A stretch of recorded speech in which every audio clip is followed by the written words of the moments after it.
Welcome to another episode of Simon Says. Of course, where facts come first. I come to you with a special edition in light of all the security issues of lack thereof we've been facing recently. My friends, Grenada is in a crisis, and pretending all is well doesn't mean all is well.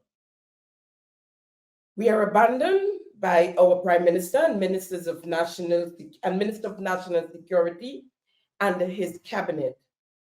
With all that's going on, he left for the CARICOM conference in Guyana without leaving a word of assurance or reassurance to us, the people of Grenada, Carriacou, and PT Martinique. The emperor, he's naked as a newborn baby, but his followers are seeing him well clothed in layers, as a matter of fact. Yesterday, Monday, February the 26th, the RGPF held a press conference to update us on the latest part of violence and crimes on the island. Data, real data. Embarrassing. Embarrassing. We had our former commissioner, Edwin Martin. You guys forced him out, telling us for health issues.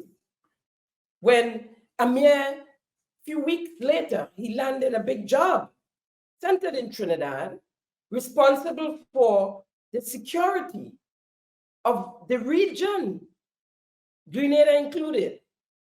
Shortly after that, I think a mere month into that job, he got another job, another offer, which he accepted as to be the commissioner of the Turks and Caicos Islands.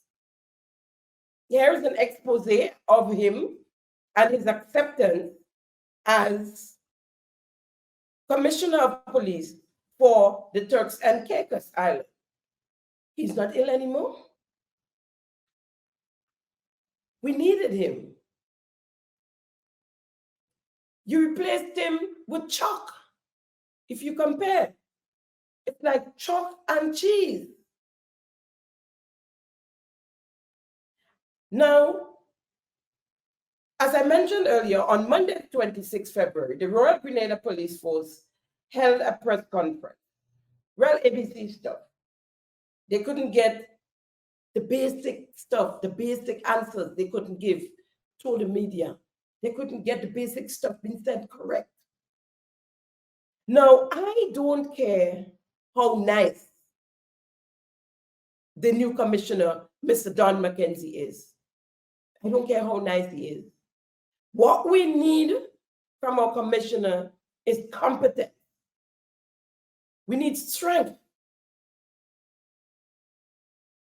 He himself, in the press conference, mentioned that he didn't think he was competent enough to answer a question posed to him. This is him here. So can you clear the air on the manner in which the Americans allegedly, you mentioned that they're still alive, but do you have any information regarding their whereabouts or anything regarding that? No. Okay. So who has jurisdiction in the case? Is it involving Americans? Would it be Grenada or would it be St. Vincent?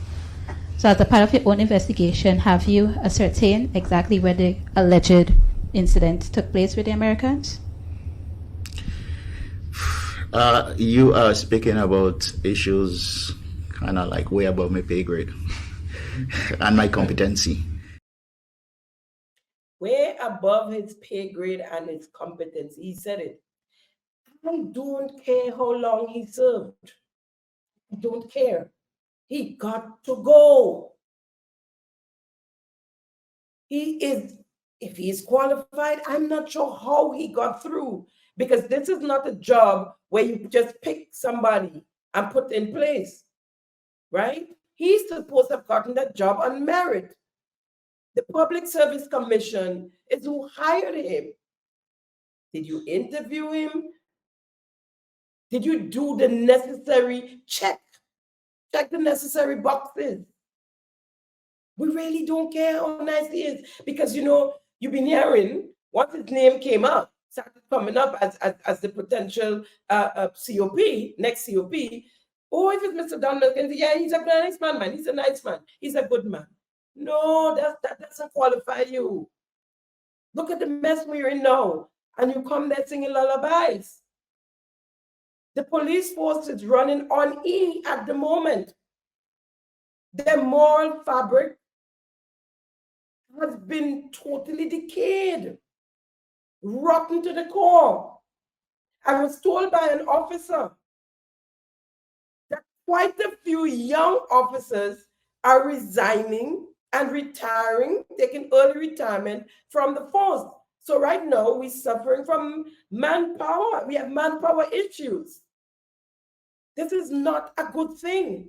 This is definitely not a good thing. And it's showing up. The past week had not a nice period in time for us here in Grenada at all. And that is, if we are true to ourselves, honest and patriotic, we all would agree, not a very nice period in time for us. On Sunday, the 18th February 2024, 10 days ago, we learned that 3 detainees held at the South St. George police station escaped custody. 10 days ago. On Wednesday, the 21st February 2024, word came that the fugitives were caught in neighboring St. Vincent. On Thursday, the 22nd of February 2024, I received a message at 7:29 a.m. that the 3 fugitives were captured in St. Vincent, that we already knew, and that they kidnapped 2 tourists on a yacht from Pandy Bay, took them to St. Vincent. They were murdered along the way and thrown overboard. It sounded like a movie to me. And I passed it off as such. So I didn't repeat it, I didn't talk about it. But deep down in my mind, I said, no, this cannot be happening. Later on that day, the RGPF, in a statement released, informed us of the events leading up to the arrest of the detainees, the escape, and the post-escape. Here's the statement on your screen. It's a very long statement. It's up there for your benefit. Now, the first name mentioned in the statement was Mr. Ron Mitchell, 30 years old, a 30-year-old sailor of Paradise St. Andrew. Now, the South St. George police station is just steps away from the Grandlands Beach. The question is, where was the Sea Patrol, our Coast Guard unit? How is it a yacht could leave, could be hijacked, could have been hijacked, the owners kidnapped from the Pandy Bay, just up the road from the Grandlands Beach, just up the road from the South St. George police station, and went unnoticed through Carriacou, Petit Martinique, and on to St. Vincent? How's that possible? If you had put a jump on it immediately, as the commissioner said in his interview in the press conference yesterday. Now let's go back a bit to the cell where they got away from. 3 criminals held together, committed some heinous crimes, was placed together in one cell, in the same cell where they escaped from. And as we learned that just probably a couple of weeks before that, someone escaped from that same cell. There are conflicting messages coming, whether or not it was fixed or it wasn't fixed. The point is, these 3 criminals escaped from that same cell. look at on your screen, you'd see a photo of the bar of this in the cell that they were able to pull apart and escape. We were told by an NDC connected online newspaper that they unbolted something, climb up on the roof and escape. Information reaching me said that the officers on duty at the desk was asleep, or officer rather, and that the trio walked past the desk through the front door, out through the front door, leaving a note on the desk which reads, "Catch us if you can." That too sounds like a movie. I'm not sure whether or not, but it came from a police officer. I'm not saying it's true, I'm not saying it's not true, but I'm just relating what came to me. Reports suggested that the couple, the American citizen, Ralph Hendry and Kathy Burnell, were murdered on the way to St. Vincent, they said in the Petit-Martinique region, and thrown overboard in that area.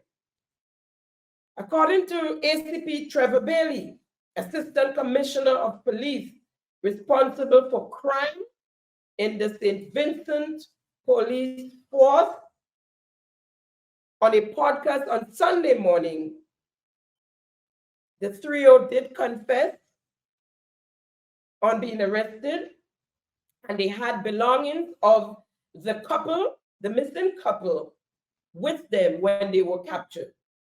Their family, who are now in St. Vincent, were able to identify these belongings as belonging to their parents. The investigation is ongoing. What is interesting, though, is that the Grenada, the RGPF, was contacted to be on that podcast to no avail. The RGPS announced a press conference for Friday, the 23rd February at 3 p.m., but it never happened. It was canceled. Everybody's like, well, what's going on? You know, this is time to come and talk to us. Tell us what's going on. We're hearing these rumors. We're hearing about the tourists and they're being murdered. We need to know what is going on. Folks, in other news, on Friday, the 23rd February, there were gun violence at the St. George's Marketplace and in Grenada at the Spice Vendor Marketplace. All this while there's a tourist boat in the harbor and tourists at the beach and in the marketplace trying to buy spices and so. Both venues having to run for their lives. I understand there were people at the church in Grenada, all on the floor with the gun shots going off. Eventually, they were caught in the streets in Grenada, and here is a video of videos of what took place then.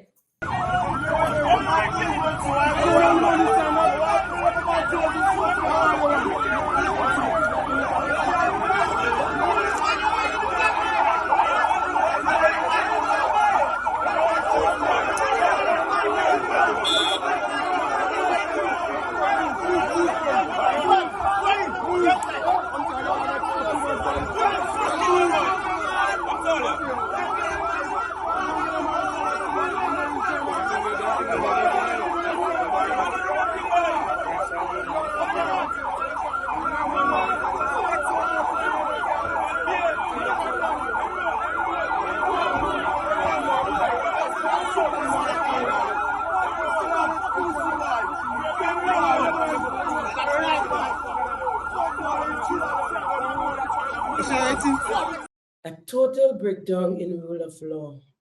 Total breakdown. Young men don't have no respect for the police officers. It's just chaotic. We are in a crisis. These young men actually took a young guy from the police officers. They were going with him, what we call scratch up, going with him, and took him from the police and he fled, he ran away. Look at the amount of them in the streets there on a work day. They're unemployed. And no guidance, really. Everybody just doing what they want. The police there, guns there. Police have guns, individuals have guns. It's crazy what we're facing. And to date, we have not heard from any of the members of our executive, the Prime Minister, the acting Prime Minister, and no member of the cabinet, no one has said anything to us. On Saturday, the 24th February, there was yet another video. I understand from the press conference that it was on that same day, the Friday, that happened. But the video came forth on the Saturday, where a group of guys were beating another one in the street, a young man on the ground, and one of them brandishing a pistol. And they're doing a video of it.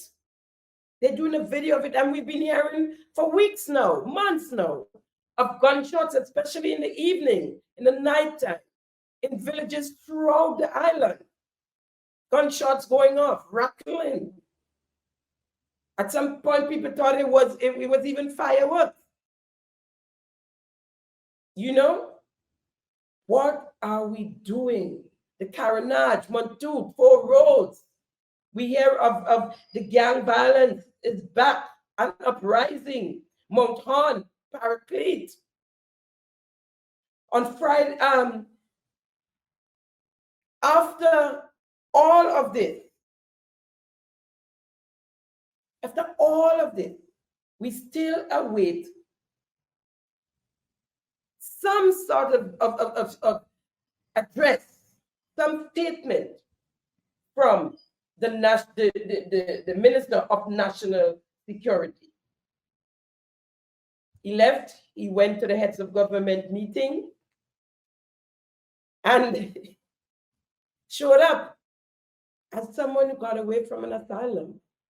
And in running, you know, he picked something off the line in the back of somebody's house, some clothing, and put on. Look, just take a look at what he's wearing. Look at, well, the blazer too small, the lapel all up, the pants flooding, the shoes need polishing, the loafers, they look like, you know, sometimes you have a thing and you say, oh God, I'm tired of these shoes, I'm going to throw it away. So you put it in a bag there with things to give, give away, and then one day you want to wear it and the bag is still, and you say, thank God, and put it out there. So you go in the bag and you get the shoes and you straighten it out and you put it on. I mean, I don't really get into how we dress and things, but this hair was embarrassing for us as a people. This hair was embarrassing to us as a people. And so I'm not sure who's advising, who's helping with that. He has press secretary, he has executive secretary. Help us out. Help us out. Didn't he get an itinerary to say that they were meeting him? Red carpet, you know. This was our prime minister on red carpet in Guyana. But why are we surprised he does anything? This is the prime minister who said it was a matter of time for Grenada with gun violence. He said since he come in, he was saying that. Here's a clip. From the time I've been in office, I've been saying this. Not because I have premonition, Mr. Speaker, because it is clear, the trend is obvious. Anybody who's reading the statistics on crime in the Caribbean will see that gun crime is a pandemic in the region. And that it was just going to be a matter of time before it reached our shores. That has nothing to do with the Prime Minister who holds the position of Minister of National Security.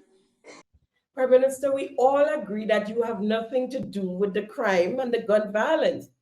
But what we can agree on, that you are the Prime Minister of Grenada. You're the minister responsible for national security, and that you have to take charge. You can't just let it go because you knew it was going to happen. You have to take charge and plan and deal with it at the best of your ability. So you don't just leave it go because the rest of the region have gun violence and you expected that it was going to come here at some point. We're not blaming you, but you're in charge. You in charge. And you know, we're hearing from people that's supposed to be advising him. When people say, well, where is the Prime Minister? What is he saying? We have not heard the Minister of National Security. They say, what we want him to say. What we want him to say. Are you surprised? The results we're getting from the Prime Minister and this administration. I'm not surprised that people who are supposed to be around him are making statements like that. Could you imagine if the tables were turned and if this were Dr. the Right Honorable Keith Mitchell and NNP in administration, and we hear like sitting ducks, lost, don't know what is going on? Could you imagine what would have been said? And all 50 of us would have been in the streets marching right now, asking for the resignation of the Prime Minister. Asking for the resignation of the Prime Minister. But instead, we have a Prime Minister who looked on the runway, like in Guyana, like he's ready to throw his hands up in the air, screwed face and all. You know, I don't know what to do. I don't know where to go from here. I have no clue how to govern, how to run a country. And no one around me knows either. I have no confidence in this administration, no confidence in the Prime Minister and his cabinet.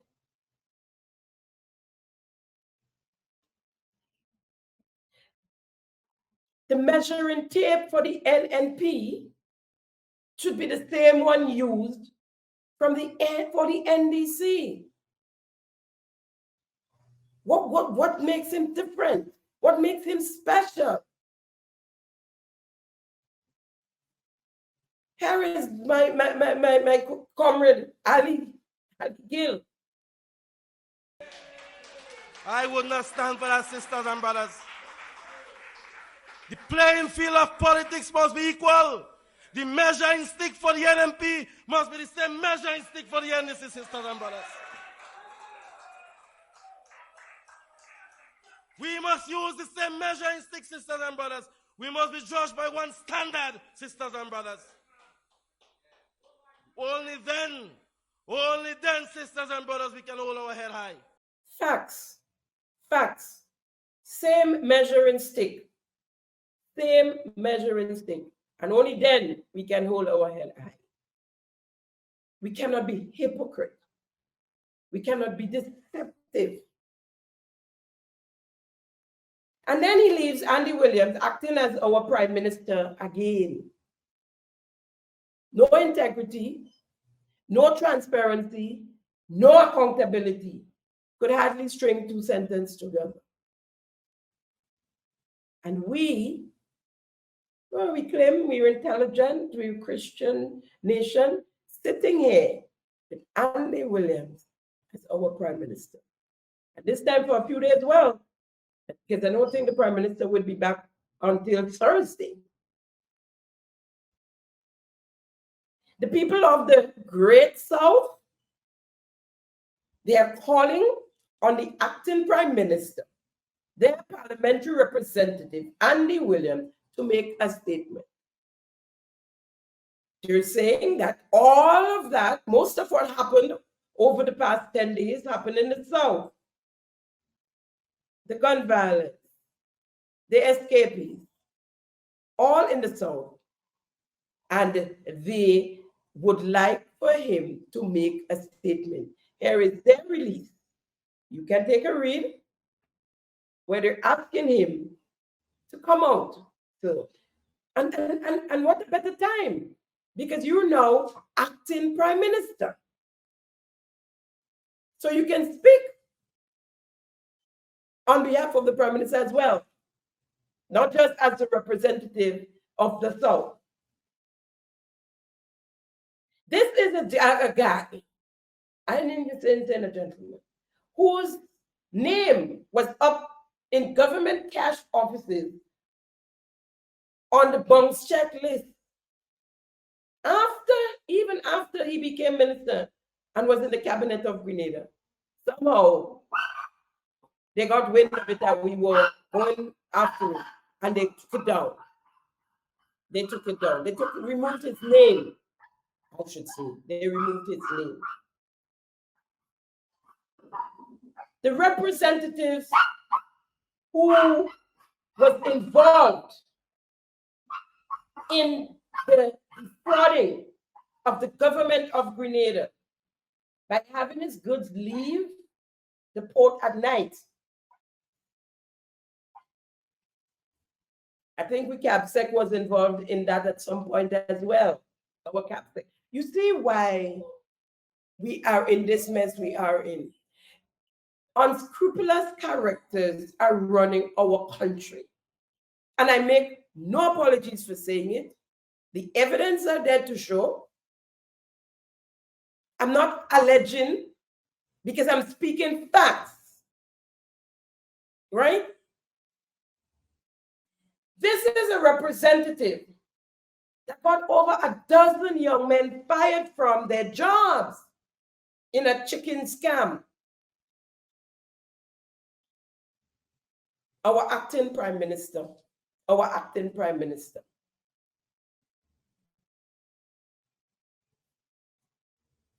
The representative who is not servicing his almost $3 million loan he got illegally from the development bank, only because the board is an NDC board. And one of his collateral, a house he owned in the Mount Parnassus area, was sold.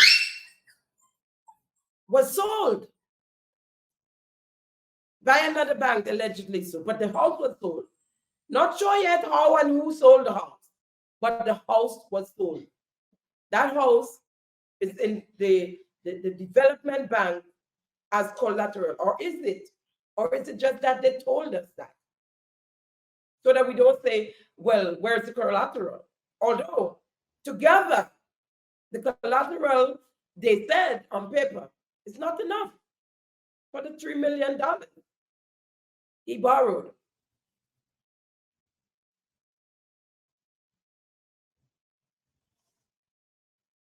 He, that representative of the Great South, is who acts as our prime minister and is actually acting now as our prime minister. Folks, we're in big trouble. We're in big trouble. And unless something happens soon enough to turn this thing around, we're going over the precipice head first, the entire busload of us. I just needed to bring to you a little update on where we are with our security of our nation, with the security of our nation. We are out here boiling, twisted face, screwed face. And I want to leave you with a bit from Morgan Heritage.